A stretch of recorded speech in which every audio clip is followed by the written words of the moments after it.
Selamat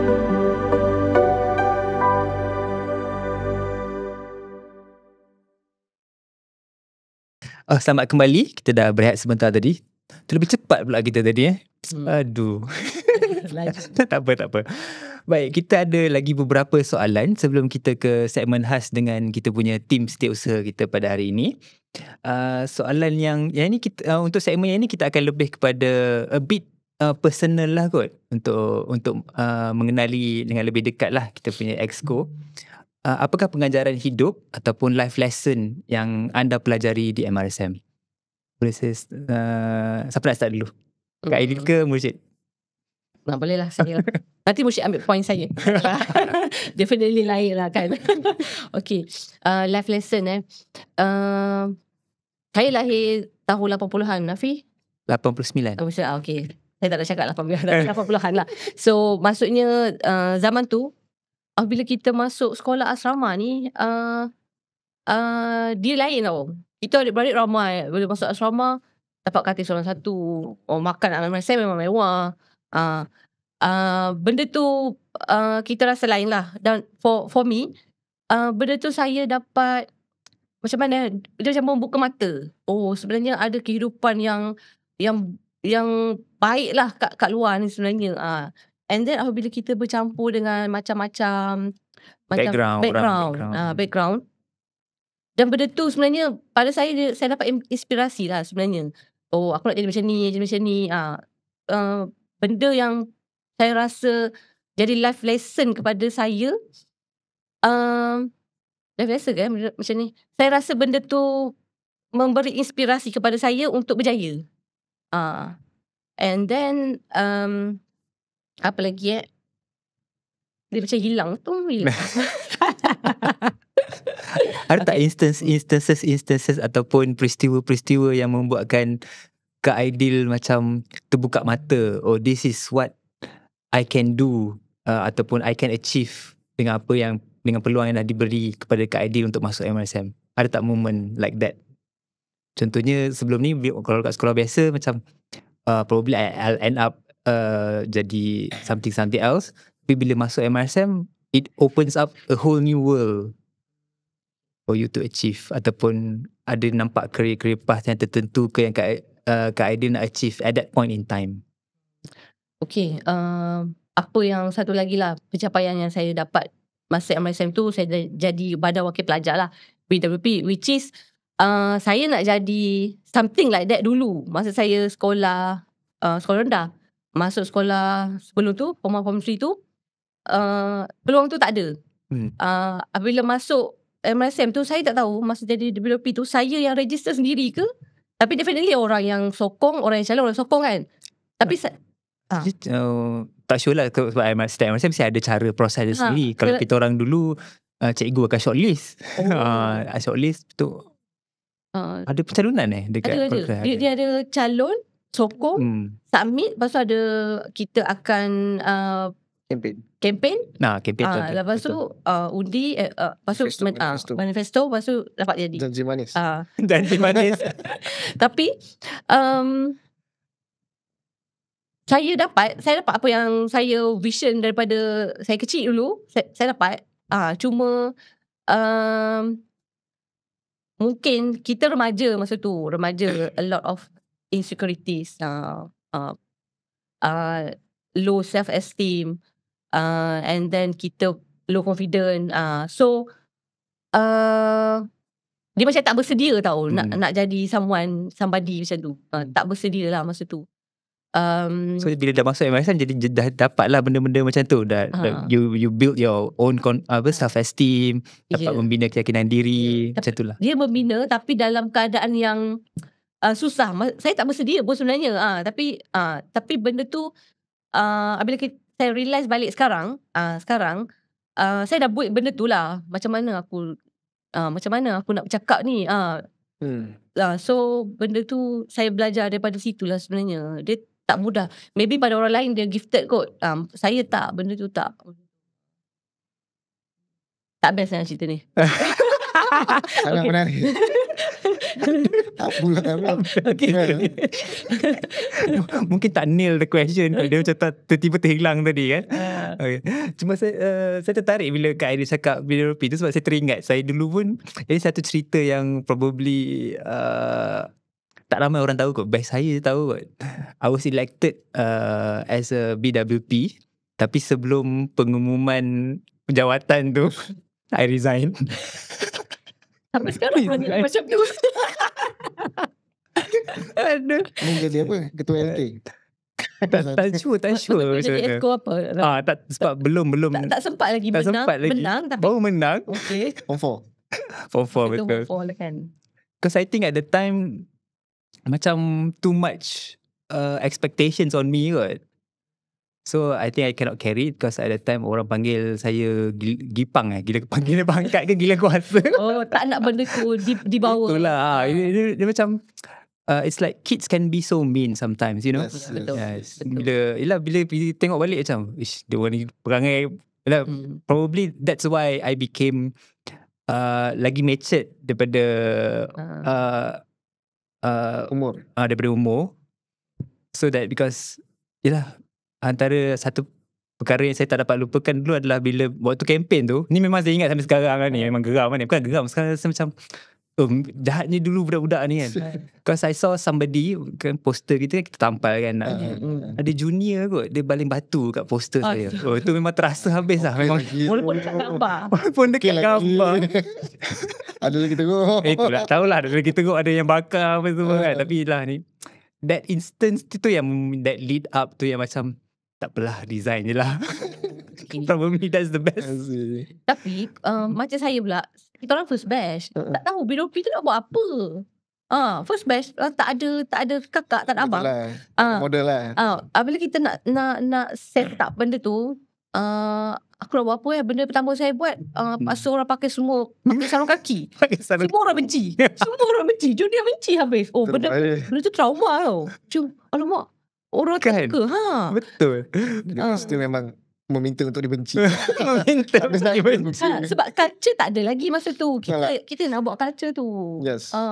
Benda tu berat lah. For me berat. That's why I rasa benda tu membina karakter jugalah. Membina karakter macam buat bodoh. Yes. Keras kat dalam. Betul. Benda tu lah. Susah jadi pioneer. Bukan senang. Nak berebut pangkat senior Berebut pun. pangkat. Dia bergaduh kan, siapa dulu siapa piano, siapa pioneer, siapa tak. Betul. Form 1 ke Form 5. Ya. Yelah. Mursyid pula macam mana? Saya Pengajaran hidup. ada pelbagai, tapi I have to mention juga kita orang waktu di MRSM tu, MRSM Kota Putra bukanlah MRSM baru, tapi programnya program baru. Ulul Albab. So we have all kita waktu Form 1 4 batch atas kita orang dah ada dah, memang ada lah. So banyak benda dan budaya bukan sahaja perlu dicipta, tapi perlu, sometimes it may counter the budaya before. And you will be judged whatever orang cakap lah. Contohnya ni, kau ni nama je Ulul Albab kan, perangai macam ni. Bukan seorang yang semua akan kena lah. Tapi Perangai macam mana tu? Boleh elaborate? Macam-macam lah dia Tak boleh elaborate sekarang. Kena off record. So tapi antara benda yang kita orang cuba untuk perangi waktu kami bila dah naik jadi senior adalah untuk I have to highlight juga, membuang budaya bully lah. So we try our best lah to eradicate bully, yang mana benda ni akan beri kesan dan impact lah, yang saya yakin even dalam satu batch pun akan ada bully sama bully lah. Maknanya pulau-memulau dan sebagainya. Benda itu akan beri impact pada hidup kawan-kawan kita dan sebagainya. Sebab kita tak tahu kawan-kawan kita ni daripada macam mana background keluarga dia dan sebagainya. Tapi Alhamdulillah, benda yang paling memberi kesan sebenarnya saya kat MRSM adalah circle batch pertama saya lah, iaitu we call it Ulul Albab generasi pertama, UAGP. So the leaders that come out through that point of time, I can say the top 10 whatever. Some of them dah bekerja dekat Tesla, some of them dah bekerja macam-macam lah kan, bekerja dekat whatever big firms and what, as semuda-muda ambassador dekat EY dan sebagainya. Tapi the point is, yang orang yang sama tu, yang the top 10 tu adalah orang yang memang power Al-Quran, result pun power, dan ada leadership. Saya bila dengan diorang ni, saya actually I was like number 20 lah, number 20. I was not even in the 10%. Top 10. Top 10. Saya memang look up gila dengan diorang ni. So most of them pergi US, fly. Kalau tak pun di Malaysia, top university dan sebagainya lah. Their impact to my life is that sampai ke tahap kalau kita rasa kita ada salah sikit pun dia akan tegur, and it remains the best circle that I have lah sampailah hari ni. Dan hari ni orang-orang tu pun berada dalam saya, dalam Ansara Kota Putra. I bring them together. Saya cakap selagi aku tak keluar, kau jangan keluar. Bukan sebab itu, tapi the message and the philosophy behind that is the value that we actually share from our first time we met sampailah kita berpisah nanti pun, adalah apa yang kita bawa dalam diri kita tentulah. In which apa yang kami nak bawakan sebenarnya adalah the agenda on how we, walaupun dah keluar mana pun, kita beranak pinak pula juga, dah berkeluarga dan sebagainya, kita boleh duduk sekali waktu kita dah besar. Sebab satu benda lah yang saya nak mention kat Kota Putra ataupun dekat mana-mana sekolah lah, dia ada satu benda dia panggil bi'ah. Bi'ah ni adalah environment, that good environment. Saya boleh cakap majority lah, mungkin lah majority pada hari ini, tanpa that bi'ah is as simple as having a circle of mengaji Al-Quran. We call it tadarus lah, ataupun halaqah tadarus and halaqah hafazan tu. Kita pandang kawan kita kan, selagi kawan kita ada kat sebelah kita, kita akan sama-sama naik semangatnya. We are in that circle. Sampai hari ni saya buat logo Kota Putra lain sikit. Logo Kota Putra dia bulat, dia tak follow the shield punya pattern kan. Dia bulat sebab to show that sama the circle. Salah bulat. Sama yang mungkin dalam bahasa tangan macam ni. Okay, mungkin boleh kat the halaqah tu, kalaulah boleh diulang semula sampai hari ini, sampai ketua pun, that circle untuk bukan saja sesimpel mengaji lah. Sometimes waktu sekolah, I think semua macam ada program Nokobak, Nakib dan sebagainya. So bila kita sit down and berjumpa dan memberi nasihat balik, it will pull up together whatever problem that you have. Kita di sini untuk membantu sebenarnya. That is Ansara jugalah. Kita di sini untuk membantu. Tapi currently that maybe top 10% yang ada tu, saya cuba tarik jugalah untuk be part of our circle back in Ansara. Maybe it's not the time yet for them, or maybe they think that it is too far. Ya, sebenarnya Ansara ni benda yang sama je dengan waktu kita di MRSM, orang yang sama, cuma tempatnya berbeza. Betul tak? Setting dia pun berbeza. Setting dia pun berbeza, tapi the product is from the same system. And benda yang actually you can get a lot of advice from here to grow further. Sometimes that advice tu you didn't get it waktu umur, waktu di MRSM, waktu di sekolah. Tapi tiba-tiba di Ansara, you will get that advice. Hari ni kita susah, mungkin yang solusi dengan that advice, it will help a lot to build. Bukan kita sebagai individu nafsi lah, tapi kita sebagai satu badan yang besar, satu unit yang besar, untuk kita grow up the professionalism of especially the Bumi Putra, and also the nation punya agenda lah. So banyak sebenarnya program yang saya pun terkejut apabila saya masuk, tiba-tiba jam tu Ansara pula. Tapi just to mention a bit lah, banyak peranan-peranan yang dimainkan Ansara ni yang impact dia dasar di peringkat tertinggi, di peringkat negara lah. Even sampai tahap tanpa ada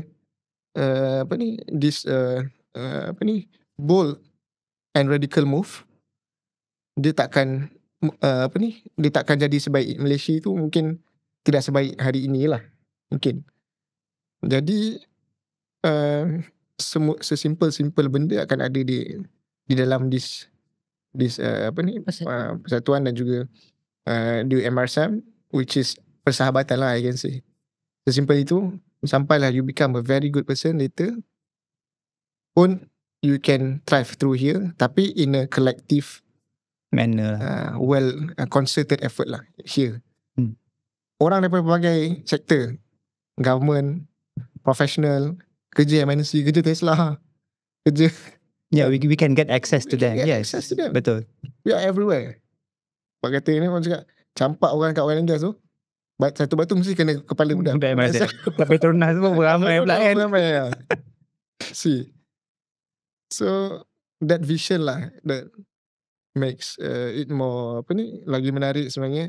Bukan di MRSAM saja, tapi kesan tu. Tapi persahabatan tu benda yang saya paling nak kekalkan lah. Kalau boleh, we can still umur 50 can sit down in a halaqah dengar tazkirah ke apa semua kan, pergi masjid sekali apa semua, and murajaah Al-Quran lah. Kalau macam itu kan, kena murajaah Al-Quran, sebab that is our tanggungjawab lah kan. So very nice to have that kind of circle lah. I think Murshid brings up a very interesting point, ataupun from perspektif yang saya rasa mungkin kita terlepas pandang benda ni waktu kita bekerja di peringkat Exco. Rasanya sebab bila Exco bertukar, we need that time to sebab know each other, nak mingle around, so ada chemistry lah kalau orang putih cakap kan. So how can we develop that? So bila when we come together je, terus kena buat kerja. Itu yang macam terus stress tu. Dia tak ada that macam bukanlah saya nak memberi kritikan terbuka, tidak, tapi ini saya rasa apa yang we need to develop further, ataupun we need to change lah. Maksudnya benda ni memang orang akan sentiasa bertukar, but how can we maintain yang macam Murshid cakap tadi lah, we maintain a culture that can be repeated walaupun bertukar macam mana pun. Yang ni yang is a template that we must do, ataupun some sort of thing that just to get everyone together, so that bila this close circle ni function, in a bigger picture boleh function.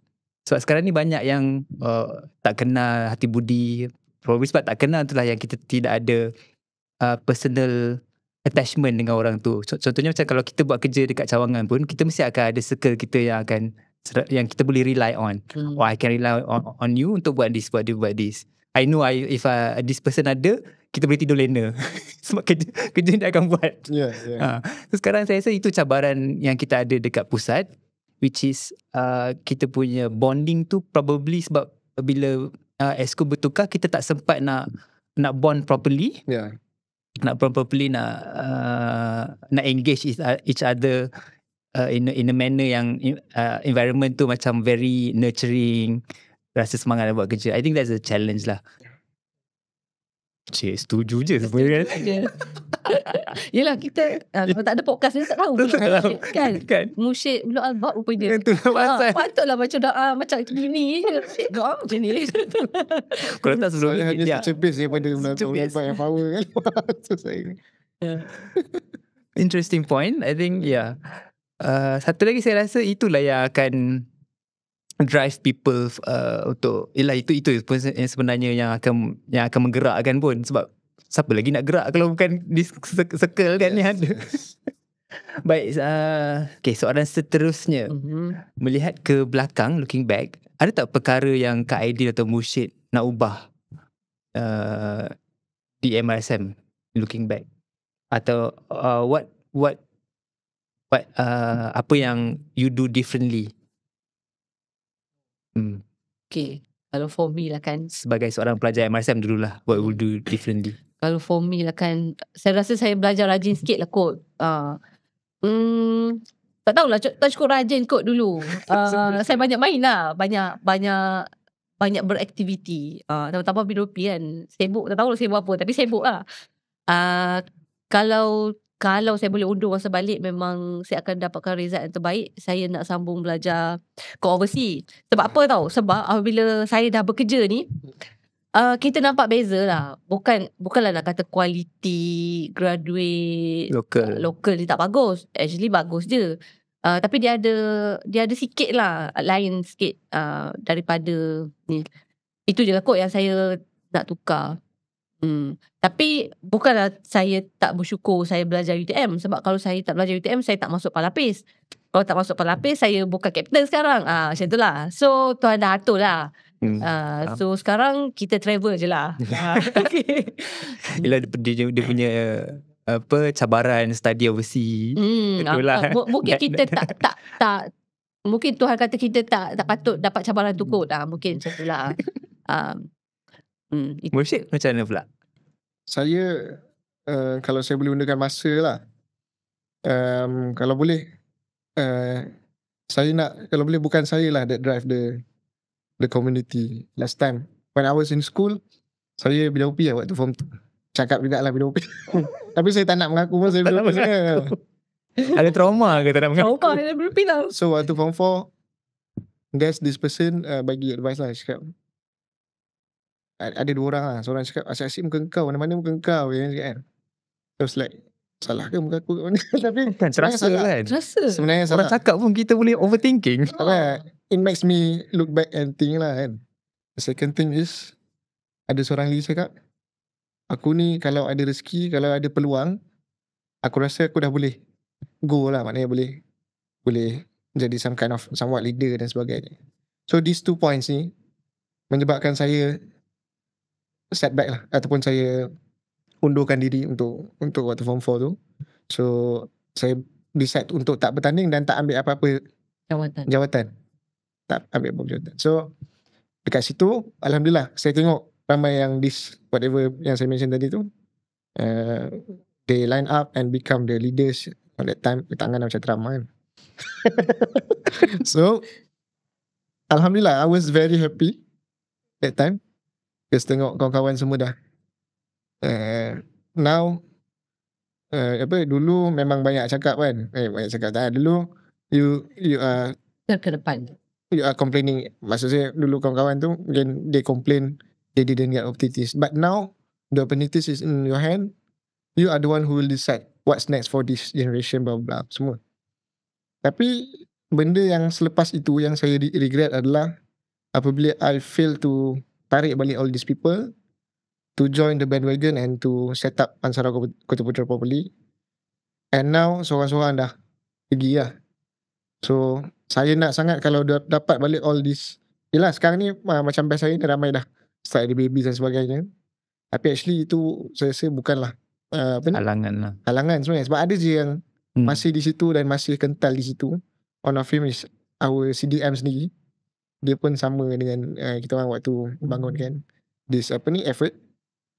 Kalau lagi ramai lagi dapat kembali dan berbakti, actually it helps me to tidur lena. Dan juga senang sikit lah urusan kita. Yes, lebih banyak. Sebenarnya tak jauh pun kita semua berada di Lembah Kelang lah kan. That which part of Lembah Kelang je lah that you need to mobilize. Tapi sayang lah, mungkin semua orang dah rasa they are in a bigger circle dan sebagainya. So it's no longer dapat. Tapi kalau mana yang one of the main issue currently is emotional distress or mentally ill dan sebagainya, Ansara is the place lah for you to reunite kan, playing games together, pickleball kan. Selalu I tengok dia orang ni apa pickleball episode ada baru kan ya. Pagi Sabtu dah pergi turun kot dah. Pukul 7 pukul 6 pagi turun. So you get that activity and routine that you do together. So this is a place kan. Tak perlu dah nak set up a new one. You can just always look back and just step into this platform ya. Makan dan main je, itu je lah. If you don't want to pening kepala to do programs and whatever, makan dan main together is enough. Tak perlu cari kawan baru lah. Kawan baru pun okay. Maksudnya kawan baru kalangan Ansara pun ramai. Yes. Yang dah sama melalui hidup yang dulu dengan kau. I think that's an interesting motto kot kita boleh buat kalau ada program lepas ni. Makan dan main. Makan dan main. Makan berlebih je. Yes. Okay. Makan durian. Makan durian. Okay. Soalan yang terakhir sebelum kita pergi ke segmen khas. Okay, jadi a bit more banyaklah sikit soalan ni. Soalan ni ada 3 soalan dalam satu soalan. Bagaimana nilai dan tradisi MRSM membentuk perjalanan peribadi dan profesional anda, dan apa nasihat yang boleh anda berikan kepada pelajar semasa untuk memanfaatkan masa mereka di sana serta kepada bekas pelajar dalam keterlibatan dalam Ansara? Panjang kan soalan? Okay, soalan yang pertama. Apa yang membentuk perjalanan peribadi profesional saya? Dekat RMSM tu saya bina impian kat situ. Saya nampak orang kerja bagus pun daripada situ. Daripada situlah. So impian tu kat situ, dan disiplin pun terbentuk daripada situlah. Disiplin, kalau kau nak, kau kena dapatkan. Macam mana dapatkan? Yang tu dekat MRSM ni semua orang rajin kot. Malah pun jadi rajin. Kita punya circle tu semua orang study kan. So yang malas ni pun aku terpaksa study. So situlah memang membentuk lah. Ni lah environment yang force you, dia punya peer pressure tu. Dan benda tu dia bawa kita sampai sekarang lah. Dia membentuk jati diri lah sebenarnya kan. Dan soalan yang kedua, nasihat apa nasihat? Kepada pelajar. Saya pernah pergi SPKG. Masa SPKG tu rupanya masih ramai lagi yang tak ada impian tau.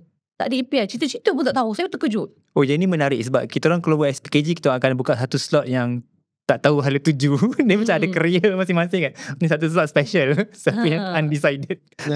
Teruskan. So pada saya sebagai pelajar MSM, masa tu lah kena set nak jadi apa. Hala tuju, berangan, semua masa tu dah boleh start lah. So kalau pergi SPKG, saya akan cerita dekat adik-adik benda yang macam tu lah. Bina impian daripada situ. Walaupun lambat, dia akan sampai juga akhirnya. Sebab macam saya cakap tadi, visionary tu nampak gambar Mukris, nampak gambar aku.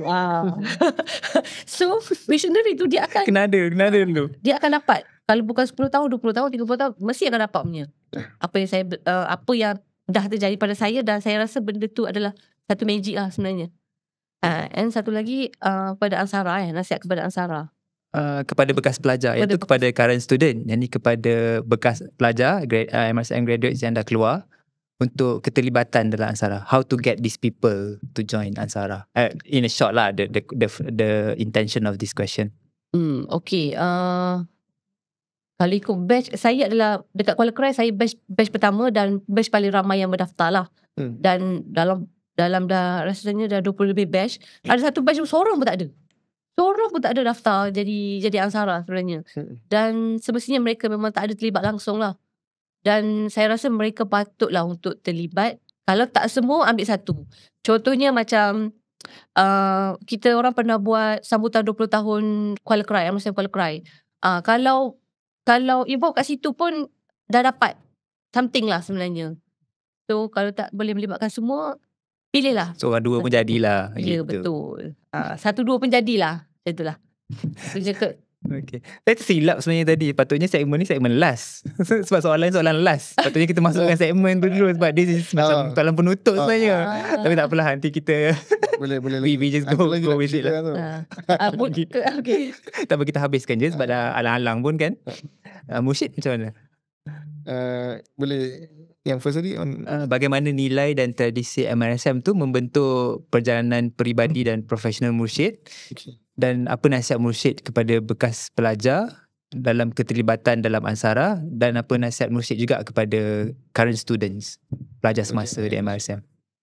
So actually macam benda-benda yang saya cakap tadi lah, nilai yang ada di MRSM tu sangat luas. Cuma the upbringing that maintains your character until today is how you pursue yourself to always learn a new thing lah. Di MSM saya lagi banyak baca buku di sekolah dulu daripada compare tu sekarang. Sepatutnya bila sekarang pun boleh it sticks with you, but you know yourself lah. Bila dulu kau macam tu, sampai hari ni you will feel something like betul lah. Sebab you are what you read lah. And also you are what you eat, you are what you read. So budaya ilmu lah saya kata. Epistemology ilmu. Oh, banyak Budaya jargon dia keluarkan hari Mak ni. jaga. Jadi mak jaga lah kan. Itu sangat perlu diteruskan dalam hidup ni sebenarnya. Walaupun we have AI, we have ChatGPT, OpenAI to decide on whatever they want, tapi the real value is actually inside yourself. And luckily untuk ahli-ahli pelajar-pelajar bekas MRSM, it was already coded and set inside those homeroom events, those culture of sentiasa belajar dan bertanya and tak pernah jemu until you get and succeed lah, until you get what you want. So selain pada tu culture yang seterusnya, I think this culture ni tak ada orang lain nampak will get that much opportunity in which selalu explore tempat orang lah. Saya di MRSM saya tak tahu, mungkin Hafi dengan Akak pun selalu juga pergi ke tempat MRSM lain. So budaya outstation tu dah belajar pada MRSM lah. Budaya outstation. Station, okay. Dia panggil outstation. Kan? Kita pergi program dia panggil outstation. Kan? But I make it in a fun way lah kan. So I love to annoy people. So That's my job. Jangan ambil dia punya. So through that journey, you learn about people, you learn about other things. So kalau lah this current student ni get that opportunity, pergi and explore. I would advise you go and pursue whatever you have. Sebab selagi kita ada peluang tu, that is our call lah kan. Just that make sure kita sentiasa berada di seperti mana guru-guru kita ajar dulu di sekolah. Do whatever goods that can help the community and help yourself lah. Kita jaga kita lah. Kita jaga diri kita. Kita buat benda baik. Kita bukan buat benda tak baik kan. So whatever that we do, dengan nilai yang ada, insyaAllah we may succeed. So that is all lah from me. Saya rasa dengan momen-momen yang kita spend tu lah, yang pergi outstation tu, pergi program ni lah, itulah juga yang momen yang kita akan ingat sampai sekarang. Pergi program yang ni dengan kawan yang ni, apa jadi dalam bas, tidak jadi. Ada. Bukan. Dia pula nak prom kita. Bahaya macam. Okay. Struktur asal kita dah habis. Kita akan pergi ke segmen seterusnya lah, khas untuk kita tanya sikit tim SU kita berkenaan apakah ada tak inisiatif yang sedang tim SU sekarang sedang usahakan di peringkat Ansara Malaysia. Sebelum tu saya perkenalkan tim SU lah. Untuk patutnya ni tadi awal kan tadi. Actually kami berdua, tapi kami ada satu lagi, which is Setiausaha Takbir. Setiausaha Takbir dah muncul dalam episod sebelum ni bersama dengan Ketua Biro Sukan. Actually kami bergerak bertiga lah sebenarnya. Bergerak bertiga. Di bawah kami ada 37 setiausaha cawangan. Besar sebenarnya, besar. Dan nak terus masuk ke IT ke macam mana ni? Maksudnya apa yang sedang diusahakan? Apa yang sedang diusahakan? Maksudnya dia macam terlari pula. Actually kan, apa yang kami Setiausaha Sekretariat Ansara Malaysia sekarang nak buat ni adalah untuk memastikan untuk menyelaraskan pentadbiran sebenarnya, dan menyelaraskan maksudnya adakah ini adalah satu problem that you guys identified before and you try to resolve je lah? Boleh tahu tak? Boleh ceritakan sikit apa masalah yang that leads to this initiative being taken up?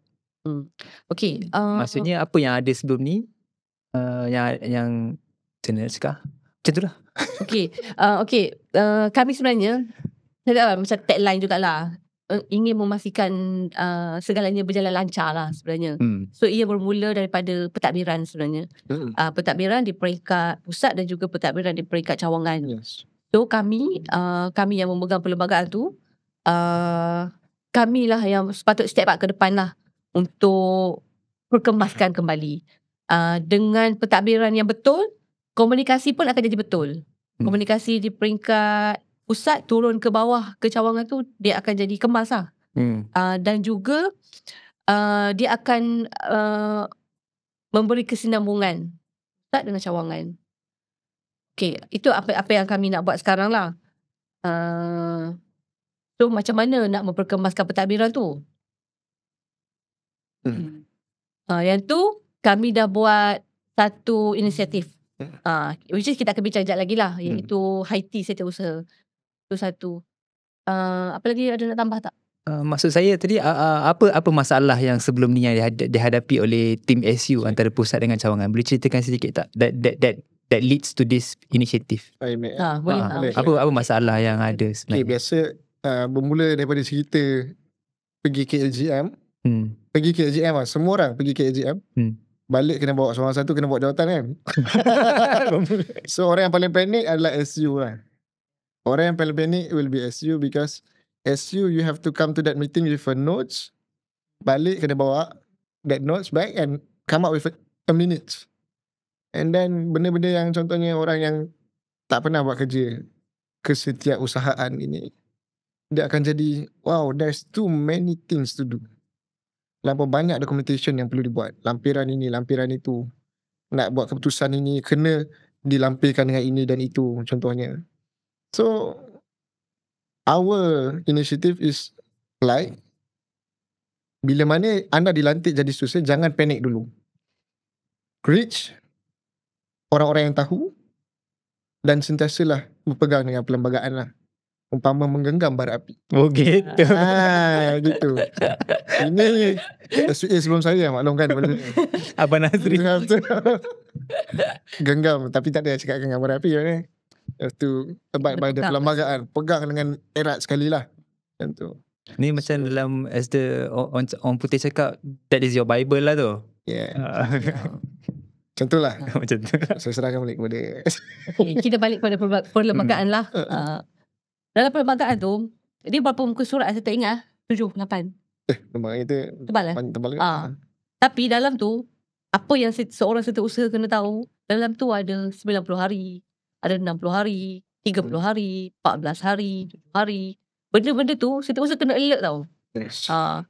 Dan kita maybe boleh terlepas 90 sebagai setiausaha memanglah kena ada notes. Aku ni 90 hari je ada masa macam tu. Tu satu. Tu masa mula-mula menubuhkan cawangan tu pun dah ada dah hari-hari tu. Yes. Tertulis sudah dalam Bible tu. Apa lagi? Jangan panik, kita akan bantu. Kita sudah ada untuk support. Betul tak? Ya. Apa lagi? Okay, yang ni bila kita dah masuk topik perlembagaan ni kan, saya nak tanyalah kepada Kak Aidil dengan Mursyid. Sebab macam yang Mursyid cakap tadi, our previous SUAs, all those background dia sama ada doctors atau lawyers. Probably best is if it's a lawyer lah kan.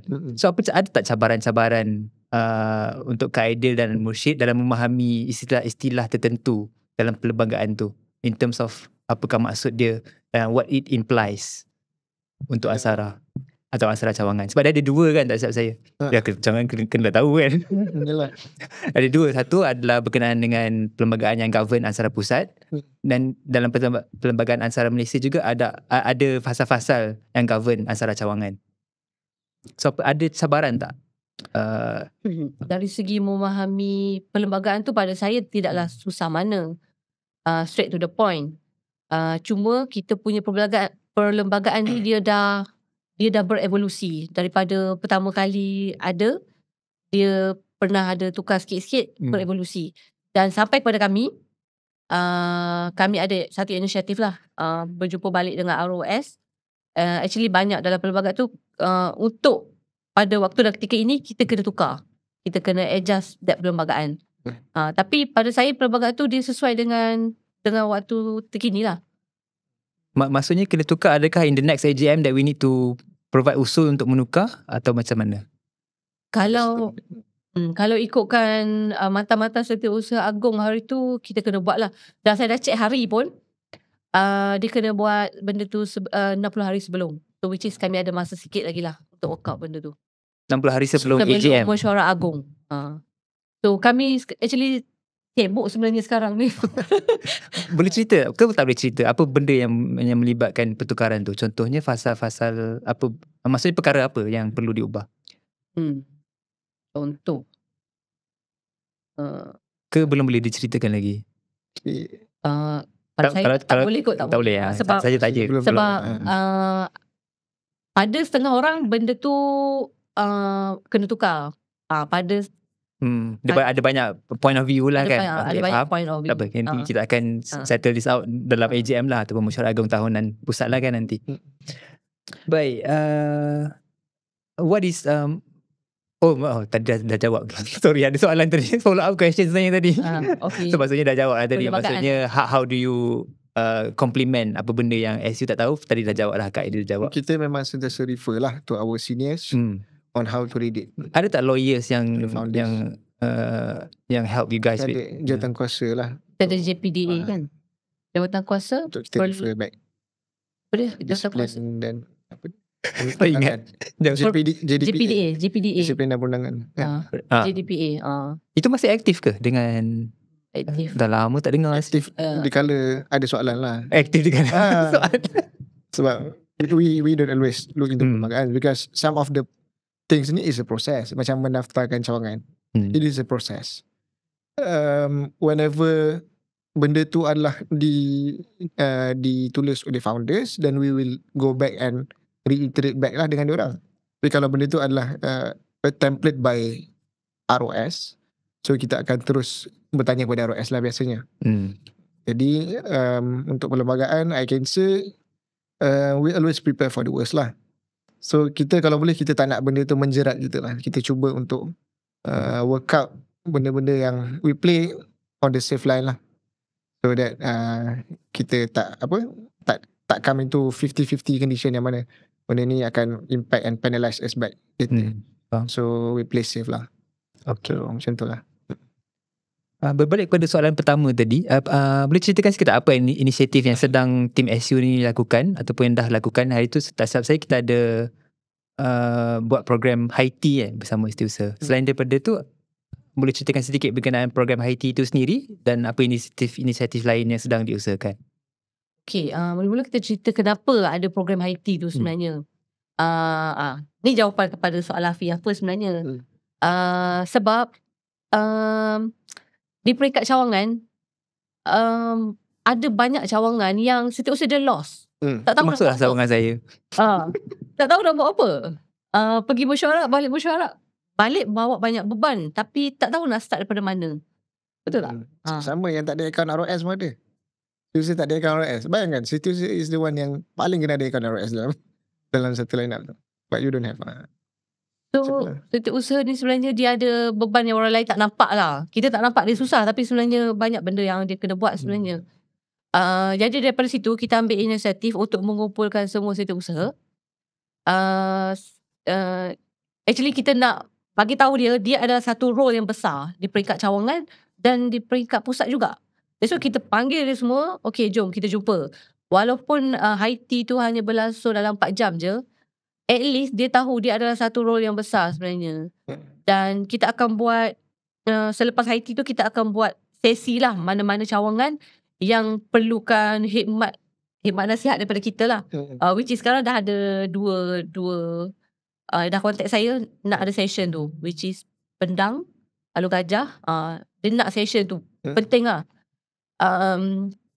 And apa lagi Arif Usaha tu Okay, untuk Arif Usaha tu juga ni apa beza lawyer, doktor, engineer kan. So kita orang ni buat kerja, kita busy. Ting dapat idea, Zaf buat tulis buku, hantar printing, macam tu je. Yang penting menyelesaikan masalah. Engineers menyelesaikan masalah. Ya. So buku, okay, saya tunjuk buku lah ni okay, buku ni kita keluarkan dalam masa tak sampai seminggu lah, 3 hari je kot. Printing semua siap, settle. So buku ni kita buat buku garis panduan setiausaha untuk setiausaha cawangan, supaya setiausaha cawangan tu ada guideline. No pula dia. Ada Dan- guideline untuk carry dia punya tugas lah sebagai seorang setiausaha. So supaya dia tak lost lah. Tapi dengan buku ni pun tak cukup sebenarnya. Memang tak cukup. So memang ada plan nak ada version 2 lah. Ada, saya dah ada idea. Ada idea. Untuk edisi kedua dah ada idea dah sebenarnya. Sebab memang kena guide dan benda ni kena turunkan kepada next generation, next setiausaha sebenarnya. Ini sebenarnya skill juga kan. Kesetiausahaan ni adalah satu skill juga sebenarnya. Saya rasa inisiatif ni adalah inisiatif yang bagus. Selama ni kita rely too much heavily on, maksudnya bukan nak kata kita tak perlu nak contact that person, tapi dengan adanya proper documentation, dia membantulah sebenarnya step by At step. least you get some ideas lah. Yes. That's the point. Boleh cerita pasal sebab dekat sini jugalah kita nak ambil peluang untuk cerita pasal cawangan baru untuk mendaftar. Sebab kita ada 18 cawangan lagi yang belum mendaftar sebenarnya. 18 ke 20? 18 ke 20 around that number lah. Ah. Sebab kita kan ada yang dah tak ada MSM, yang dah ada MSM contohnya. Dia macam MRSM yang dah agak lama, dah graduate SPM, tapi dia nak mendaftar tapi ragu-ragu. Yeah. So mungkin boleh cerita sikit kot step cara mereka. Proses mendaftarkan cawangan. So basically apabila kita regroup waktu awal 2023 itu dengan the last SUA and the current torch bearer pula, office bearer torchlight. Sorry. So what we do is Mood KSA. Teruskan. So what we do is that kita kenal pasti macam banyak cawangan yang perlukan perlu didaftarkan lagi supaya kita lengkapkan kita punya all cawangan registered. Because kenapa perlu register? Yang pertama, kenapa perlu register ROS? Benda yang kuat renyah untuk seseorang ataupun untuk buat. So anything need to be documented so that dengan registration ni, first is that you can have your own cawangan punya account lah, bank account, so that you can do whatever events apa semua tanpa ragu-ragu. Bak kata orang sesuci dan sebersih minyak zaitun, tanpa was-was. So you can do tanpa was-was. So usaha kita adalah kita set up balik, actually benda tu pun will be in our revised guideline, step by step macam mana nak mendaftarkan cawangan. Sebab kita takkan paksa cawangan tu untuk mendaftar. Kita akan tunggu ada orang yang bersemangat dan membawa torch bearer untuk membawa office bearer. Tak ambil lagi dengan torch sebab bearer.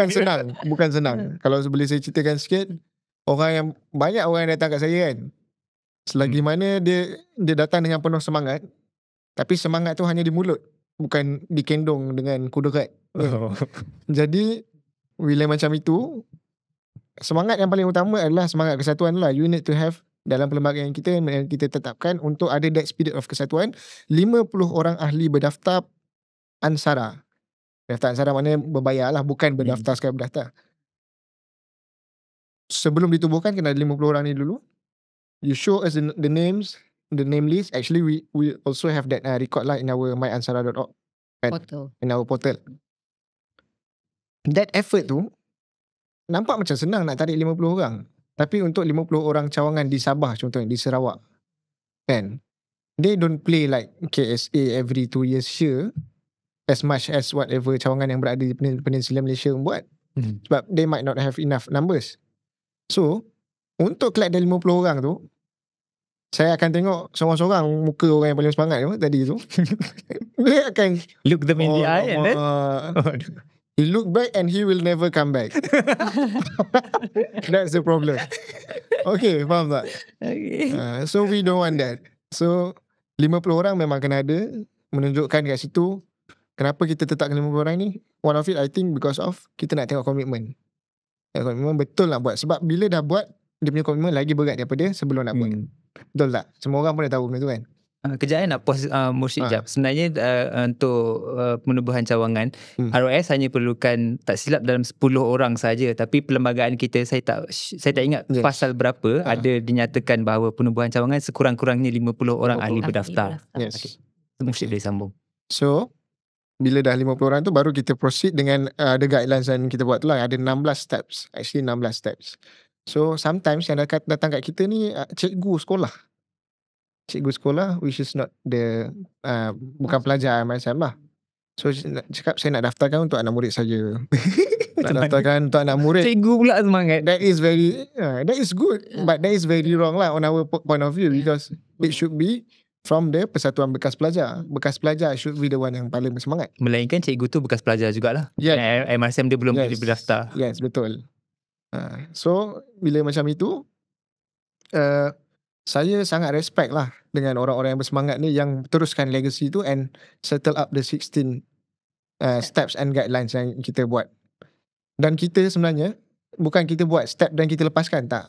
Kita follow up every single things. Mesyuarat penaja next. Kita akan masuk sit down sekali dengan mesyuarat penaja tu.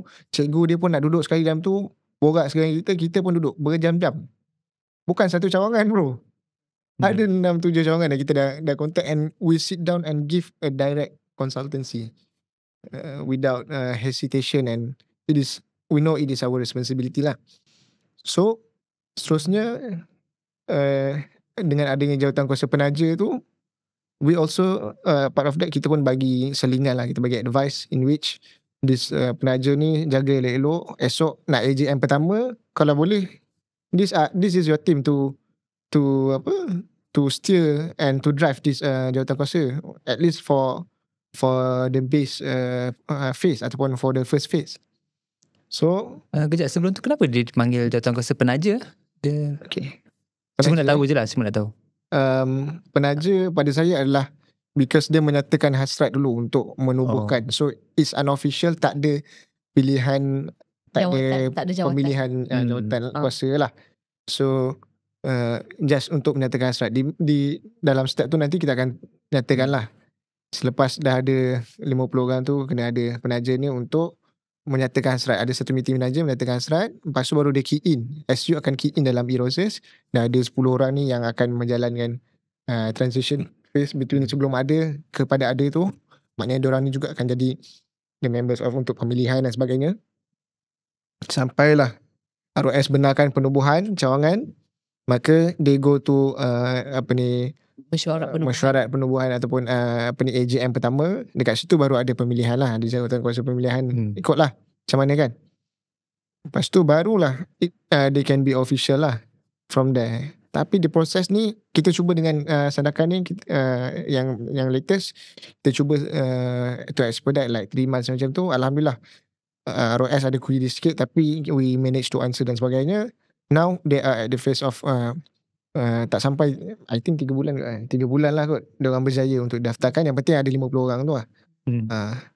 Secara rasminya dia telah didaftarkan pada hari Haiti kita hari tu. Alhamdulillah.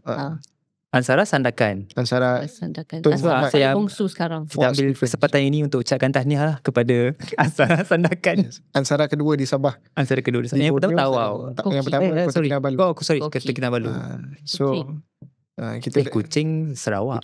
Di Borneo Sarawak lah. Di Borneo mungkin ketiga ke empat macam tu lah. Cumanya saya tanya tadi sebab saya takut nanti pendengar kita yang belum ada cawangan ni, kenapa dia namakan jawatan kuasa penaja, takut dia orang salah faham. Nanti dia ingat yang penaja ni sponsor pula kan. Bukan sponsor. Dia lebih kepada pro-tem lah, pro-tem committee kan.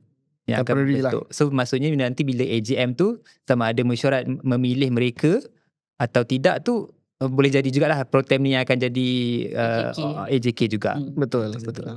So step-step ni belum dibukukan lagi lah. Itu yang akan datang dalam version kedua nanti ya. Currently kita hanya bagi dia Excel sheet sebab steps itu terus dibindkan dengan action. Yang mana akan ada Excel sheet yang kedua pula. Dia kena list out the names. Lepas tu dia kena list out the list of berapa orang yang hadir, semua macam tu lah. So dia bind with action. So currently kita orang tengah fikir balik macam mana nak masukkan lah dalam ni, dalam bentuk supaya maybe inside tu ada link untuk dorang pun can get that template to proceed with lah. Benda ni belum pernah ada lah, saya rasa. Kan? Belum pernah ada ni sebelum. Belum. Betul. Jelas tak silap saya benda ni daripada dulu waktu kita orang nak menubuhkan cawangan pun memang susah lah, memang lama lah masa yang dia ambil. Dan memang hanya at that time it's just daripada mulut ke mulut, macam mana step by step, dia tak ada dokumentasi yang macam sekarang lah. I think itu yang kita patut It take us 10 years. Bagus betul. Tapi seakan we make it 3 months. No, yes. Berapa banyak downtime. Tapi actually downtime is actually from our side jugalah. Faham. Sebab yang 50 orang tak cukup semua tu kan. So both side kena tengok lah kan. Dan untuk pengetahuan juga, kita dah 2 jam masa kita tak lah. Okay, Musyid dah buat hampir 6 cawangan baru lah. Almost lah. Alhamdulillah lah. Kita cuba lah. Tahniah kepada tim SU. Bukan saya lah, satu tim lah. Ya, tim SU. Tim SU lah. All the sectors kat half sekali.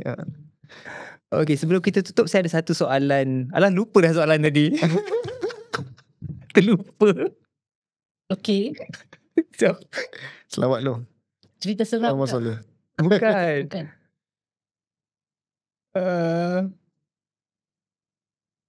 Pasal seterusnya je. Pasal siapa? Tiba-tiba blank. IT tak? Bukan IT. Ada yang kita tak beritahu. Dah habis tadi proses pendaftaran cawangan. Next. Apa yang tim sekretariat? Boleh juga. Boleh juga.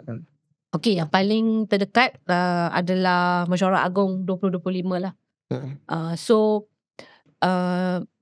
Mesyuarat Agong AGM 2025 akan berlangsung pada Oktober. Dan gerak kerja kami sebenarnya 2 bulan sebelum. 2 bulan sebelum gerak kerja tim sekretariat ni dah bermula lah sebenarnya. Dan pada tahun ni kita nak encourage semua setiausaha cawangan untuk take part menjadi komiti di dalam AGM 2025. Supaya kalau setiausaha cawangan yang terlibat, dia akan drive lagi ramai dan sambutan daripada setiap cawangan tu lagi bagus lah. Yes. Dan yelah, kita nak meriah sikit lah kan. Ada lagi tak? Okay, saya dah ingat dah saya punya soalan tadi. Yang ROS ni, this is just a clarification lah kot. Hanya SU cawangan saja kan yang boleh akses? Ke ada second layer yang boleh akses? Maksud saya, kalau SU tak dapat nak akses, boleh tak saya sebagai ketua cawangan akses ROS punya schedule pula, sistem, sorry. Tak boleh kan? Tak boleh. Any perubahan setiausaha di peringkat cawangan perlu melalui pusat, SU pusat. So maknanya dia akan prompt to us lah. Dia akan prompt to SUA lah. SUA. Betul, kalau macam pasal nak tukar setiausaha, kena prompt to us, kita yang akan buat penukaran nama setiausaha tu. And that setiausaha lepas tu ROS dah luluskan, dia yang boleh access masuk dalam sistem. Yang ni pun saya rasa kita boleh include in the guideline juga later. Apa detail yang dia kena bagi. Actually very simple. 5 liners je. Meeting kat mana, pelantikan ni, jenis pelantikan apa, pelantikan baru, semua tarikh AGM contohnya, nama, nombor IC. Banyak mesyuarat kena ready lah. So very simple. As simple as that. Tapi nanti kita bukukan sekali. Itu nanti. Dia bagi teaser. Okay. Sebab ramai orang tengah-tengah dulu cakap, bila dia cakap saya dilantik jadi setiausaha, buka-buka akaun ROS, tak ada apa pun kat dalam ni. So jangan panik. Bukan akaun ROS korang tak, maksudnya tak, dia belum nak sync dengan pusat. Jumpa dekat sekretariat, cakap saya nak tukar SU lama ke SU baru. So boleh terus tukar lah kat situ.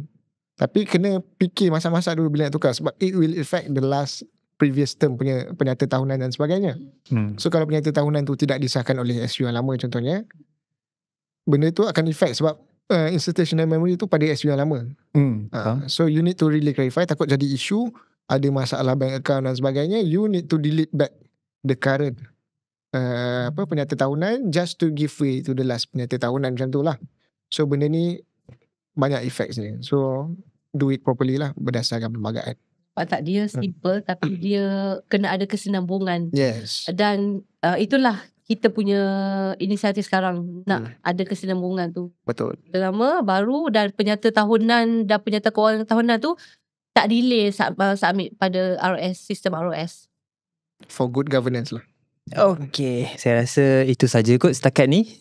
It's a good session.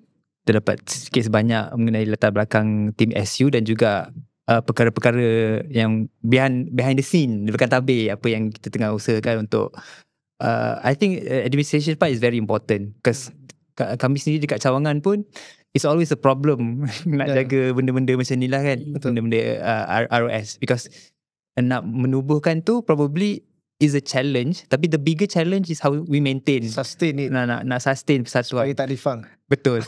Saya merasa nak defang je itu macam malah nampak lah. Tapi nasib baiklah tak jadi. Tak jadi defang. Tak jadi defang. Tapi ada KC yang datang pada saya, dia give up. Dia kata boleh tak dia Saya faham. nak defang je lah, senang. Tak nak ambil tahu dah.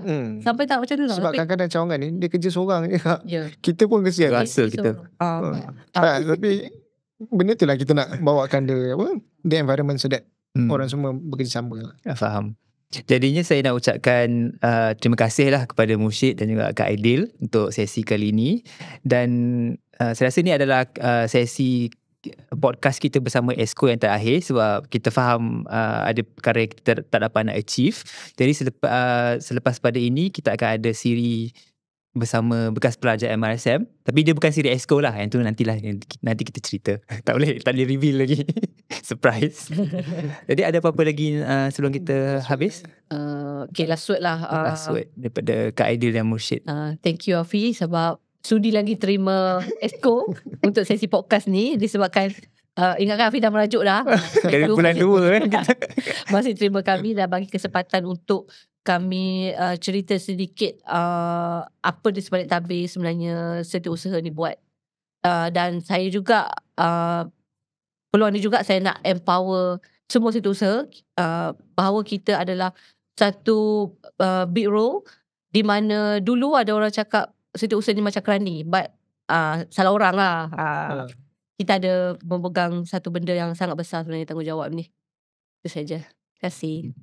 Sebelum terlupa, last word is that kepada setiausaha kita akan publish this on our web portal lah later. Boleh download lah. So setiausaha boleh download this document. Kalau ada apa-apa boleh terus berhubung dengan pihak kami lah. In case of any questions and any queries, you can just ask us lah. So itu saja daripada saya. Terima kasih for this opportunity. Jangan lupa follow and subscribe. Wah, dia pula cakap. Okay, terima kasih. Kita jumpa lagi dalam episod yang seterusnya. Alright.